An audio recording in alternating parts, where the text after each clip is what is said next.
Hai semua, hari ini kita akan belajar nombor perdana. Jom belajar sama dengan cikgu. Hai, sebelum cikgu perkenalkan nombor perdana, apa kata kita buat ulang kaji sedikit. Okey, nombor 1 hingga 10 itu kita panggil nombor bulat, dan nombor bulat ini boleh dikategorikan kepada dua kumpulan, iaitu nombor genap dan nombor ganjil.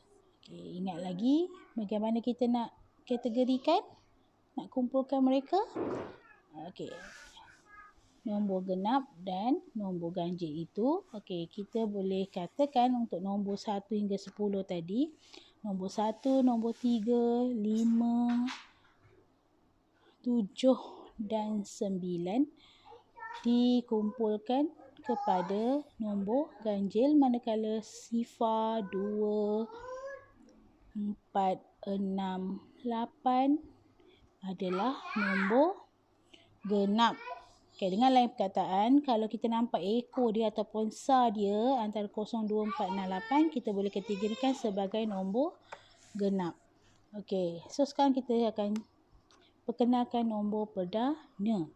Okey, apa itu ciri-ciri nombor perdana? Ada dua ciri yang perlu dipenuhi kalau dia nak jadi nombor perdana. Yang pertama, mesti melebihi dari 1, dan yang kedua, ia boleh dibahagi dengan dirinya sendiri ataupun nombor 1. Dengan lain perkataan, okey, kalau kata contoh satu nombor tu, dia boleh bahagi dengan dia. 5 bahagi 5, lepas tu 5 bahagi 1. Macam itulah. Lepas tu tak ada yang lain dah, tak boleh nombor lain dah. Okey, kita akan lihat contoh-contoh seperti yang seterusnya lah. Okey, jom cari nombor perdana. Katakanlah cikgu ada nombor sifar dan nombor 1. Okey, sifar dan 1. Jadi adakah sifar dan 1 nombor perdana? Ingat balik ciri yang pertama, adakah syarat pertama dipenuhi? Ciri pertama ialah mesti melebihi 1. Jadi dia tidak melepasi ciri pertama nombor perdana, bermaksud sifar dan 1 bukan nombor perdana. Okey. Jadi 1 dah tak lepas, dia dah bukan nombor perdana. Ingat balik dua ciri tadi. Okey. Okey, kita pergi pula contoh seterusnya. Katakan cikgu ada nombor 2, nombor 3 dan nombor 4. Okey, kita nak kategorikan ketiga-tiga ni adakah nombor perdana ataupun tidak. Okey, ingat semula ciri yang pertama.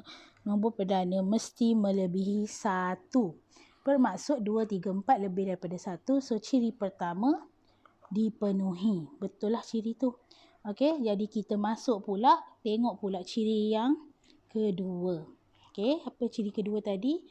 Mesti boleh dibahagi dengan diri dia ataupun nombor 1 sahaja. Okey. Jadi kalau nak senang macam ni lah, kita tengok sifar. Katakan nombor 2. Okey. Nombor 2. Sifar yang ada nombor 2, 1 darab 2, 2, 2 darab 1, 2. Yang lain tak ada dah. Jadi itu maksudnya ciri yang kedua. Dirinya dalam sifar dia dan juga dalam sifar 1. Seperti juga soal nombor 3, hanya ada dalam sifar 3, 1 darab 3 dan juga sifar 1. Dia tak ada sifar lain yang jawapannya 3. Okey, tengok nombor 4. Dia ada dalam sifar 4, dalam sifar 1, lepas tu dia ada dalam sifar 2. Bermakna yang mana tidak boleh ataupun bukan ciri nombor perdana adalah nombor 4 sahaja. Yang 2 dan 3 adalah nombor perdana. Okey, contoh lain 5 dan 6. Okey, perhatikan 5 dan 6. Cuba fikirkan 5 dan 6. Ciri pertama confirm melepasi ciri pertama, iaitu melebihi 1. Okey, tengok nombor 5. Sifar 5 hanya ada dalam sifar 5 dan sifar 1. Maknanya tak ada sifar lain.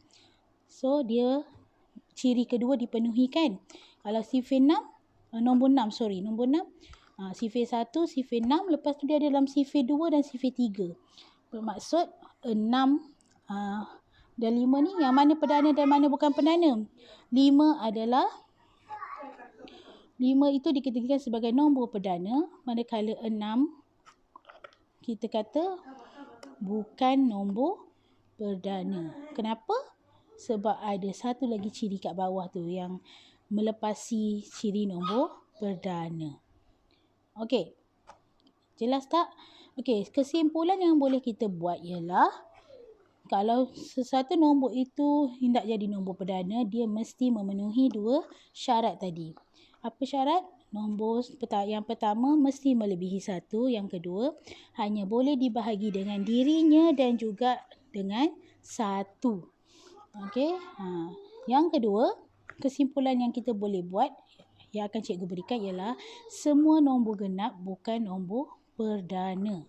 Okey. Apa maksud nombor genap tadi? Nombor yang di belakang atau sanya ialah nombor sifar, nombor 2, nombor 4, nombor 6, nombor 8. Kalau kata 50, belakang dia kosong kan? Tu adalah nombor genap. Okey. Dan yang seterusnya ada 25 nombor perdana di antara 1 hingga 100. Okey, jadi tugasan kita selepas ini ialah kita ingin mencari 25 nombor perdana di antara 1 hingga 100. Okey? Harap kamu dah faham. Kalau tak faham lagi, cuba ulang lagi dan kita buat latihan. Boleh? Jom. Harap